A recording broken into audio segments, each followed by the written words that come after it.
Welcome to the Cinema Gold Show. I am your host, Larry Leese. Today we're diving into the latest movie news and streaming news from around the industry. But first, we'd like to thank our sponsor, Poddex, for sponsoring this episode. Who is Poddex, you ask? That is a great question. Let me tell you all about them. Poddex are unique interview questions and episode starting prompts in the palm of your hand. So whether you're a new podcaster or existing broadcaster looking to grow your audience or get more engagement, you're going to want to check out poddex.com and use the promo code Larry21 for 10% off your first order. And if you stick around to the end of the show, we feature our Poddex segment at the end, and you can see Poddex in action. But first, our main topic, the 2022 Academy Award nominations are finally announced. Today we're diving into the surprises and snubs. With the nominations finally announced for the 94th Academy Awards, it's not only time to discuss who will win, or I should say who will win when the awards take place on March 27th, but also what nominations were a complete surprise and what nominations were shockingly left out. As anticipated, The Power of the Dog dominated the nominations with 12, while Dune comes away with just 10. West Side Story and Belfast each earned 7 nominations. But today's nominations were still full of some major snubs and some pleasant surprises. So let's take a look at some of the biggest shocks from today's Oscar nominations. Surprise? Tick, Tick, Boom and The Tragedy of Macbeth miss Best Picture.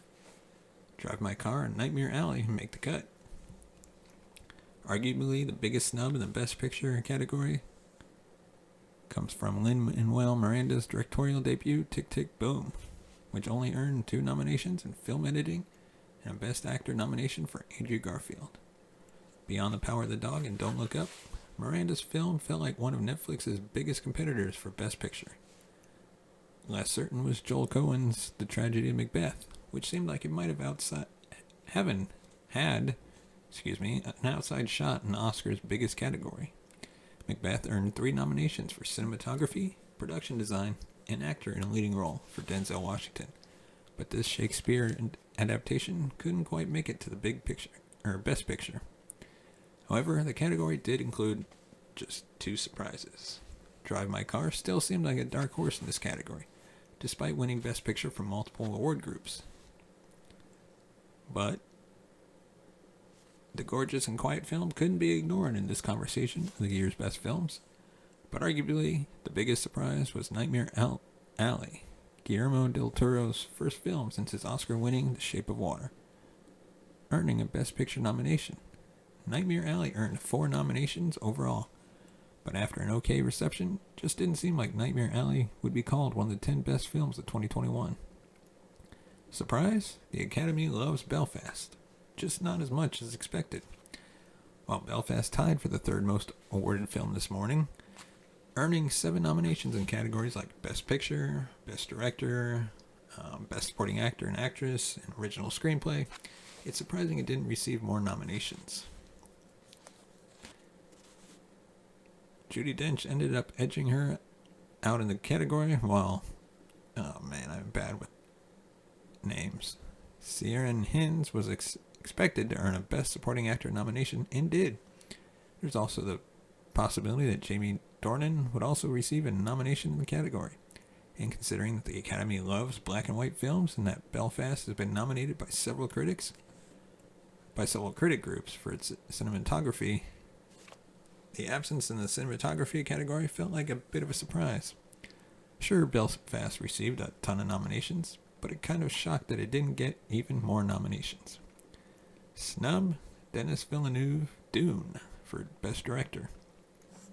With 10 nominations, Dune seems like a shoo-in with many of the technical categories and even made its way onto the list of adapted screenplay nominations.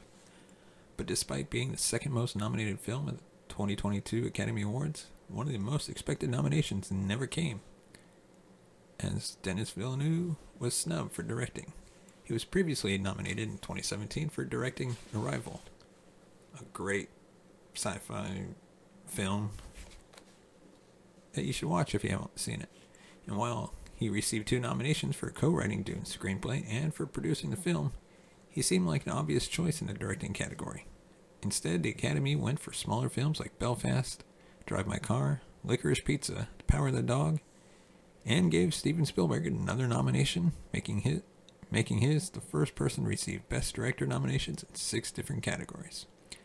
Maybe like with Lord of the Rings, The Return of the King earning Peter Jackson his Best Director Oscar, the Academy is waiting until the end of the epic story before they award him. Snub? Best Actor Nicolas Cage in Pig. Yeah, this one really shocked me, honestly. Nicolas Cage hasn't been nominated for an Academy Award since 2003, when he played twin brothers and writers Charlie and Donald Kaufman in Adaptation. While many focus on the more absurd films Cage has made over the past 2 decades, Cage has given some incredibly quiet and nuanced performances since its last nomination. While it's easy to remember the films like Mandy and Bad Lieutenant, Port of Call, New Orleans, both also great performances in their own right. Many have overlooked films like David Gordon Green's Joe or last year's Pig, which might be Cage's most beautiful performance to date. It's easy to see how Pig might have been misconstrued as Cage's take on John Wick, with a missing truffle pig in place of a dead dog. But as the lead character Robin, a former chef who just wants to find the only thing that means anything to him in the world,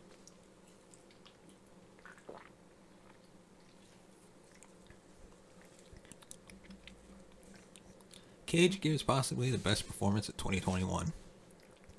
Robin doesn't say much, but when he does, feels considered and integral to knowing who this mysterious recluse is. Pig only works because of Cage's doing here, and while the Academy often prefers more showy performances, Cage's insular role might have been a harder sell to those voters looking for flashy examples of acting prowess. Cage was a dark horse possibility in a packed category of solid performances, but is still arguably the biggest snub in this year's nominations. Another snub, the Academy doesn't care for Ridley Scott with no nominations for Lady Gaga, Jared Leto, and nothing for The Last Duel.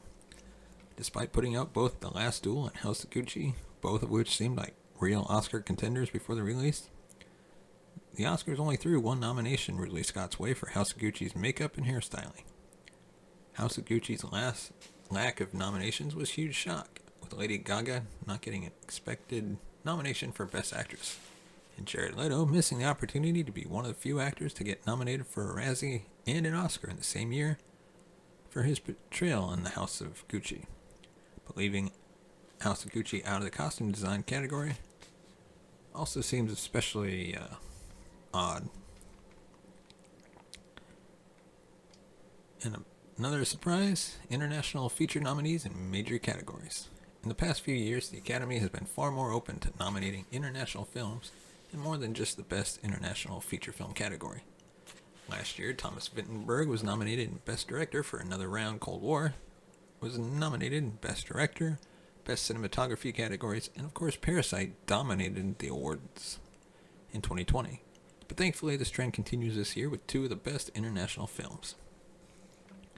In addition to a nomination in Best International Film, Norway's The Worst Person in the World also earned a well-deserved nomination in writing, edging out Aaron Sorkin's screenplay for Being the Ricardos. But arguably the most awarded international film of 2021, Drive My Car, ended up a real winner in the other nominations, picking up nominations in writing, Best Directing, and a Best Picture nomination. It's great to see the Academy awarding international films in other categories, but it's also been great to see some of the actors and actresses in the acting categories.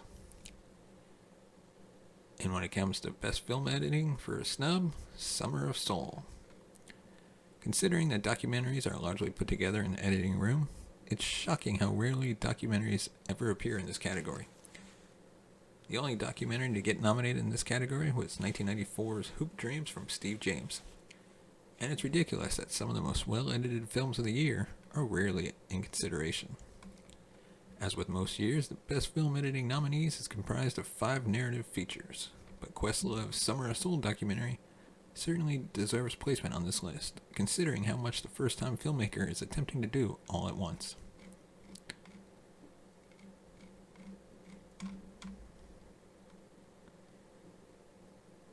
Another unusual name amongst this year's nominations came from A Yak in the Classroom making the cut in the international feature film, making the cut over more popular titles like A Hero, A24's Lamb, and Compartment Number 6. Bhutan's nominee in this category wasn't as familiar as names like Drive My Car, Flee, The Hand of God, The Worst Person in the World. Kudos to the Academy for giving a lesser-known film in this category the nomination. But it still was a bit of a surprise to not see a film like Farhadi's latest Lose to a Yak. And now on to our second topic, the Matrix lawsuit. Matrix Resurrections co-producer is suing Warner Brothers over the simultaneous release. The Village Roadshow is suing Warner Brothers over the simultaneous release of The Matrix Resurrections, according to a report released in the Wall Street Journal. Unfortunately, that full story is actually hidden behind a paywall. Go figure.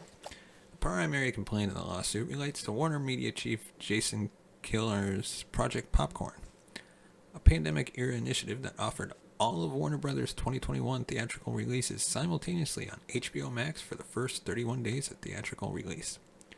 According to the report, although Warner Brothers paid out over $200 million in new compensation to people talent in the 2021 lineup, including The Little Things, The Suicide Squad, and Reminiscence, however, people involved with The Matrix Resurrections, at least not Village Roadshow, did not receive the same additional compensation. The Matrix 4 co-producer Village Roadshow filed a suit alleging Warner Brothers, owned by AT&T Incorporated, move to simultaneous release in 2021 was a breach of contract, similar to the lawsuit filed by Scarlett Johansson over the simultaneous release of Black Widow. The suit also alleges the studio moved the release date of the film to 2021 from 2022 to attract more HBO Max subscribers, depriving the filmmaking company of theater revenue. The Village Roadshow lawsuit claims that The Matrix Resurrections performed disappointingly at the box office, garnering only a fraction of the revenue generated by its predecessors. Which is true. The Matrix Resurrections earned just $38 million domestically, compared to $171 million for The Matrix, $281 million for The Matrix Reloaded, and $138 million for The Matrix Revolutions. However, that's not the only thing the court may consider for the lawsuit. They'll also consider how the film performed compared to other theatrical releases that came out during the same period and other movies released through a simultaneous release format. The Forbes article also goes over these points in detail, disputing the lawsuit's claims. Other films released during the pandemic performed well at the box office, including Spider-Man No Way Home, which, unlike The Matrix Resurrections, wasn't released on a streaming platform when it came out in theaters.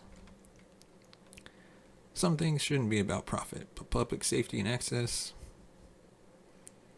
In America and elsewhere in the world, access for the disabled, elderly, and marginalized is even alright. These lawsuits are clinging to a bygone era when COVID-19 isn't a constant reality. And as long as the government prioritizes personal choice over public safety, which seems likely considering the recent Supreme Court decision striking down the federal mandate requiring the vaccine, movie theaters will remain unsafe for the disabled. It seems especially unwarranted to fight this battle with The Matrix Resurrections. In the Village Roadshow lawsuit, the company said that it co-owns intellectual property rights on almost 100 films, and the company has paid more than $4.5 billion to Warner Brothers to produce and distribute for 25 years. And now on to some more, sadder news. Mission Impossible 7 and 8 are planned to be Tom Cruise's final send-off. Mission Impossible 7 and 8 are reportedly planned as Tom Cruise's send-off from the action franchise. He's enjoyed a successful ride as IMF agent Ethan Hunt for more than 20 years, following Mission Impossible's debut in 1996. Sadly, I remember watching that in theaters. Now that I think about it, I think I've watched every Mission Impossible movie in theaters. However, in more recent years, the action series and Cruise's role as Hunt have become more beloved. This really took off with Mission Impossible Ghost Protocol, but Mission Impossible Fallout cemented the franchise's status as a current Hollywood favorite. So much so that Paramount greenlit 2 sequels, directed by Christopher McQuarrie and starring Tom Cruise. The plans for Mission Impossible 7 and 8 have not been easy to pull off, though. The movies were supposed to start a back-to-back shoot in early 2020, but COVID lockdowns hindered the 7th movie right from the start. Although the first sequel has wrapped production, Mission Impossible 8 still has to get off the ground.